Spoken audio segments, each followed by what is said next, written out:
સુરતના ઈચ્છાપુર વિસ્તારમાં ATM card બદલી ગ્રાહકોના ખાતામાંથી રૂપિયા ઉપાડી લેતી શાતીર ટોળકીનો પોલીસે પર્દાફાશ કર્યો છે। આ મામલે 3 આરોપીઓની ધરપકડ કરવામાં આવી છે, જ્યારે વધુ ભોગ બનનારાઓ સામે અને અન્ય સાગીરતો અંગે પોલીસે તપાસ તેજ કરી છે। સુરતના ઈચ્છાપુર પોલીસ સ્ટેશનને એટીએમ છેતરપિંડીના ગુનામાં મહત્વની સફળતા મળી છે। એટીએમમાં પૈસા ઉપાડવા આવતા લોકોને છેતરી તેમના એટીએમ કાર્ડ બદલી નાખતી ટોળકીને પોલીસે ઝડપી પાડ્યો છે। આ કામગીરી દરમિયાન 3 આરોપીઓની ધરપકડ કરવામાં આવેલ છે, ત્યારે આરોપીઓ એટીએમ મદદ કરવાના બહાને ગ્રાહકોની નજીક પહોંચતા હતા। ત્યારબાદ તેઓ ચાલાકીપૂર્વક એટીએમ કાર્ડ બદલી નાખી ગ્રાહકોનો ગુપ્ત પિન મેળવી દેતા હતા। ત્યારે કાર્ડ બદલ્યા બાદ આરોપીઓ ખાતામાંથી રૂપિયા ઉપાડી લેતા હોવાનું તપાસમાં સામે આવ્યું છે। અનેક લોકો આ પ્રકારની છેતરપિંડીનો ભોગ બન્યા હોવાની આશંકા વ્યક્ત કરવામાં આવી રહી છે। ત્યારે પોલીસે ગુપ્ત બાતમી અને ટેકનિકલ સર્વેલન્સના આધારે આરોપીઓને ઝડપી પાડ્યા હતા। ધરપકડ કરાયેલા આરોપીઓ પાસેથી એટીએમ કાર્ડ તેમજ અન્ય મહત્વના પુરાવા પણ કબજે કરવામાં આવેલ છે। હાલ પોલીસ આરોપીઓની સઘન પૂછપરછ કરી રહી છે, ત્યારે પૂછપરછ દરમિયાન અન્ય સાગીરતો અને વધુ ગુનાઓ અંગે મહત્વની વિગતો મળવાની શક્યતા છે।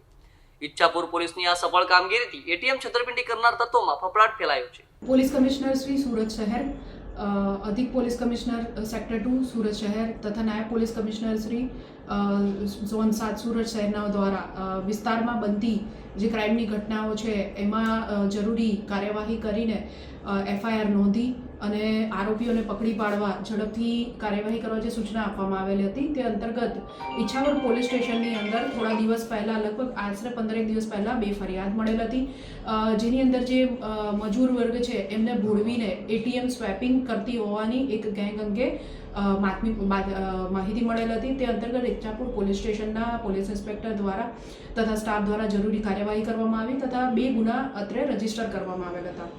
આ 2 ગુનાના કામે એવું ધ્યાનમાં આવેલ હતું કે એક ગેંગ છે જે એટીએમની અંદર અમુક ગેંગ મેમ્બર્સ પહેલેથી હાજર હોય અને જે મજૂર વર્ગ કેમ પોતાનું એટીએમ કાર્ડ લઈને પૈસા ઉપાડવા માટે આવે ત્યારે વ્યક્તિને વાતોમાં ભોળવીને તેનું જે એટીએમ કાર્ડ છે એ લોકો સ્વેપ કરી લેતા હતા અને એને બીજું ભળતું કાર્ડ પધરાવી દેતા હતા અને અત્યારે એટીએમ ચાલુ નથી, નેટવર્ક કનેક્શન છે એવું સમજાવીને ભોળવીને અને વ્યક્તિને મોકલી દેતા હતા અને આ સમગ્ર પ્રક્રિયા દરમિયાન તેનું કાર્ડ સ્વેપ કરવું થતાં સાથે સાથે એકવાર એનું જ્યારે પહેલીવાર કાર્ડ એટીએમમાં નાખે ત્યારે જે હાજર 2-3 વ્યક્તિઓમાંથી એક વ્યક્તિ એનો પાસવર્ડ જોઈ લેતો હતો અને આ રીતના કાર્ડ અને પાસવર્ડ મેળવીને ત્યારબાદ વ્યક્તિ એટીએમમાંથી નીકળી જાય ત્યારે તેના કાર્ડનો યુઝ કરીને જે પૈસા છે એટીએમમાંથી વિડ્રો કરવામાં આવતા હતા। ઈચ્છાપુર પોલીસ સ્ટેશનની ટીમ દ્વારા હ્યુમન ઇન્ટેલિજન્સ અને ટેકનિકલ વર્કઆઉટના કરીને આ 2 જે ગુનાઓ છે એની અંદર કુલ 3 આરોપીઓને અરેસ્ટ કરવામાં આવેલ છે। ગુનાની વિગત જોઈએ તો આ બંને ગુનાના કામે કુલ 83,000 રૂપિયા ટોટલ આ ગુનામાં ગયેલા હતા, જેમાંથી આશરે 62,500 જેટલી રકમ રોકડ, 3 મોબાઈલ ફોન તથા કુલ 14 એટીએમ કાર્ડ આ 3 આરોપીઓ પાસેથી મળી આવેલ છે। આરોપીઓની વિગત જોઈએ તો વિપેન્દ્રસિંહ રાણા, વિજયસિંહ ચૌહાણ તથા શિવ પ્રકાશસિંહ રાજપૂત એમ 3 આરોપીઓને જે ઈચ્છાપુર પોલીસ છે તેમના દ્વારા અરેસ્ટ કરવામાં આવેલ છે અને આ 3 આરોપીઓ મૂળ યુપી પ્રયાગરાજના રહેવાસી છે તથા સુરત ખાતે ઈચ્છાપુર પોલીસ સ્ટેશન વિસ્તારમાં મોરા ખાતે આવીને છેલ્લા સુરત શહેરના અલગ અલગ વિસ્તારોમાં રોકાઈ અને મોરા ખાતે આ રીતના 2 એટીએમ ખાતે તેઓએ આ પ્રકારનો ગુનો અગાઉ જણાવેલ જે એમઓ છે એ પ્રમાણે મજૂરોને ભોળવીને આચરેલ હતો।